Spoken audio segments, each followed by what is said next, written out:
Terima kasih Anda masih bersama kami pemirsa. Maraknya konflik yang terjadi saat pemilihan kepala daerah secara langsung membuat pemerintah akan merubah pilkada langsung menjadi pilkada tidak langsung. Perubahan sistem pilkada langsung di tingkat kabupaten dan kota sesuai dengan usulan revisi Undang-Undang Nomor 34 Tahun 2004 tentang otonomi daerah.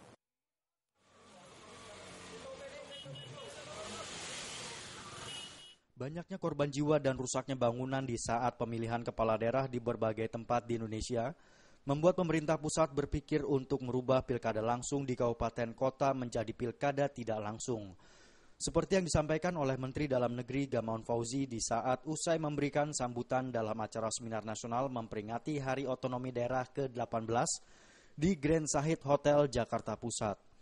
Menurut Gamawan, melihat banyaknya konflik yang terjadi di saat berlangsungnya pemilihan kepala daerah di Indonesia, seperti hilangnya persaudaraan antar warga, jatuhnya korban jiwa, serta rusaknya fasilitas negara, pemerintah mengusulkan kepada DPR untuk merubah Undang-Undang Nomor 34 Tahun 2004 tentang otonomi daerah di mana pilkada langsung di kabupaten dan kota diganti menjadi dipilih oleh DPRD. Namun, dalam pemilihan gubernur, Gamawan mengatakan pemilihan tetap dilaksanakan secara langsung. Undang-undang dasar yang menyebutkan diatur dengan undang-undang penyerahan otonomi yang luas itu diatur dengan undang-undang. Di dalam undang-undang itulah diatur penyerahan kewenangan. Nah, tapi kalau dia melanggar kewenangan, itu pemerintah pusat tidak punya hak untuk memberikan sanksi langsung di dalam Undang-Undang 32 ini. Karena itulah dalam revisi undang-undang baru ini, kita coba mengajukan berbagai konsep untuk pemberian sanksi. Ya. Ini sedang dibahas oleh Pak Dirjen Odda secara intensif dengan DPR. Sekarang sudah masa sidang ke-10 ya. Sudah masa sidang ke-10, masih berkutat tentang beberapa isu yang masih belum clear. Mungkin Pak Dirjen bisa menjelaskan ini yang di Panja sekarang sedang dibahas, termasuk sanksi-sanksi itu. Dari data yang dimiliki oleh Kementerian Dalam Negeri dari pelaksanaan pemilihan kepala daerah secara langsung, terdapat 70 orang meninggal dunia akibat konflik baik sebelum pilkada maupun setelah pilkada. Dari Jakarta, Hamjati dan Ketut Sumadiase melaporkan. Karena keterbatasan anggaran dan waktu yang molor dari jadwal yang ditentukan, rapat pleno hasil penghitungan surat suara KPU Provinsi Sulawesi Tengah yang sebelumnya berlangsung di sebuah hotel mewah akhirnya dipindah ke kantor KPU Provinsi setempat. Pemindahan seluruh perangkat dan kotak suara dikawal ketat aparat BRIMOB bersenjata.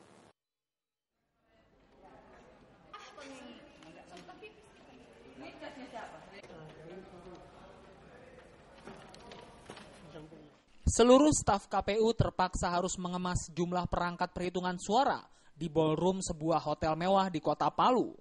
Hal tersebut dilakukan karena waktu penyewaan gedung telah selesai dari kontrak sebelumnya selama 3 hari. Rapat pleno hasil perhitungan surat suara KPU Provinsi Sulawesi Tengah terpaksa harus dipindahkan ke kantor KPU setempat.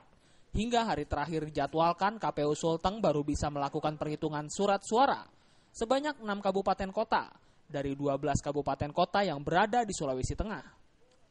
Selain jadwal hasil perhitungan surat suara selama 3 hari yang tidak tercapai, Ketua KPU Provinsi Sulawesi Tengah juga mengatakan pemindahan ini akibat keterbatasan anggaran dari Sekretariat KPU.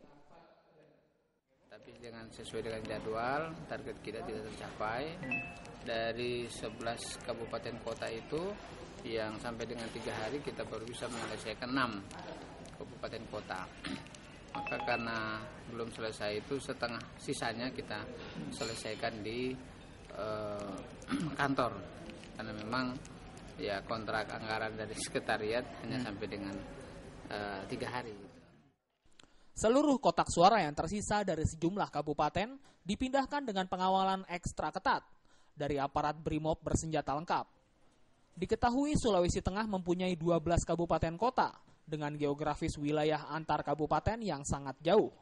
Hal ini juga yang menyebabkan keterlambatan perhitungan hasil surat suara berlangsung. Dari Palu, Sulawesi Tengah, Rahman Takdir melaporkan.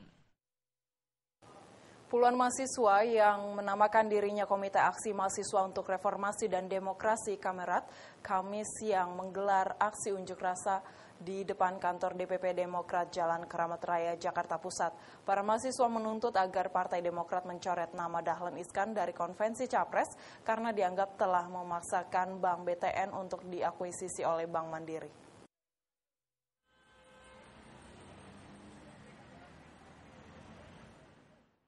Dengan membawa spanduk dan poster bertuliskan tolak akuisisi Bank BTN oleh Bank Mandiri, puluhan mahasiswa melakukan aksi unjuk rasa di depan kantor DPP Partai Demokrat, Jalan Keramat Raya, Jakarta Pusat. Dalam orasinya, massa menuntut agar Partai Demokrat segera mencoret nama Dahlan Iskan dalam konvensi Capres Partai Demokrat. Pasalnya Dahlan dianggap telah menyakiti rakyat Indonesia dengan menginginkan Bank BTN diakuisisi. Tidak hanya itu, massa juga meminta agar Bank Mandiri tidak lagi ngotot untuk mengakuisisi Bank BTN. Massa mendesak penegak hukum khususnya BPK dan KPK untuk memeriksa keuangan Bank Mandiri karena diduga telah melakukan penyuapan besar-besaran terhadap pejabat pemerintah setingkat menteri demi memuluskan akuisisi tersebut. Akan kobarkan ini kawan-kawan, buat teman-teman Komite Aksi Mahasiswa untuk Reformasi dan Demokrasi. Meski aksi ini berjalan dengan damai, namun puluhan aparat kepolisian diterjunkan guna berjaga-jaga di lokasi. Sementara itu, akibat aksi unjuk rasa ini, arus lalu lintas dari arah Kampung Melayu menuju Senen menjadi tersendat.